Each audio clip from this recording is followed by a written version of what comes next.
Advocacy is passion work for me because I know the 15-year-old Ashonta.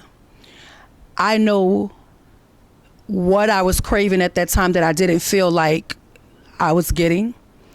I knew there were things I wanted to say and I didn't think anybody was listening. I know there were things I was feeling and I didn't trust anybody to tell it to. So for me, advocacy is passion work. It awakens a part of my younger self. And to be quite honest and to be very vulnerable, I believe the work I do as an adult is a love letter to my teenage self. It's an apology to her. It's saying, I couldn't help you then, but I'm helping you now in the form of other children. And it's therapeutic for me. It's rehabilitation for me. So every opportunity I get to love on a child, I feel like I'm nursing my inner child. So even though we use football to tell a story, right? We use football because it's America's sport. It's going to draw everybody in because everybody loves football. But football is simply the vehicle to get us to the destination of talking about conditions that create the perpetuation of violence.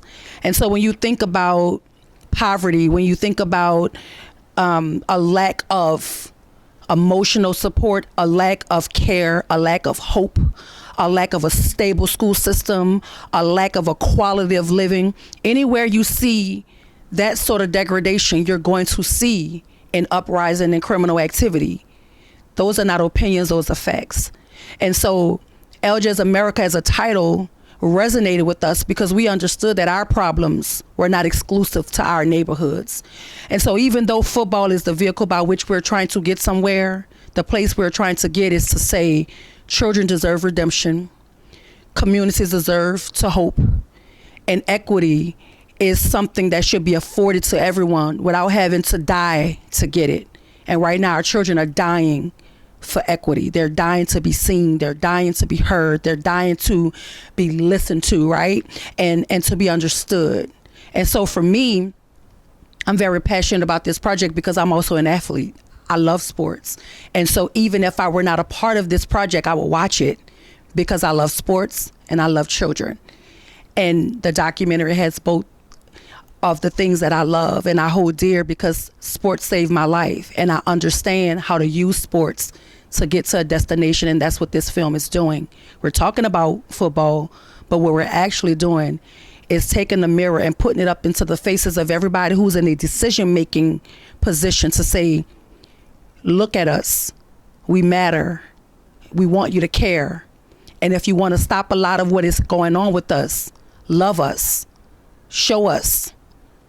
And I guarantee you, my children, our children will respond in the same way that they're responding undesirably to a lot of the things we're doing to them. Do better by them, care for them, and they'll respond. So yes, it's a football story, but it's much more than that. It's a story about hope. It's a story about having big, audacious dreams. It's a story about being relentless in the pursuit of everything that we deserve.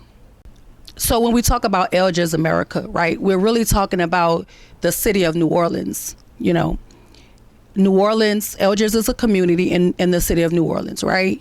And so when we talk about the greatness that is Algiers, we can't talk about that greatness without paying homage to the city of New Orleans. So this is not just big for Algiers. This isn't just big for Edna Carr. This is big for the city of New Orleans. And I think a pivotal moment that I've had in helping to put this thing together is to understand that the culture of New Orleans lives and breathes throughout this series.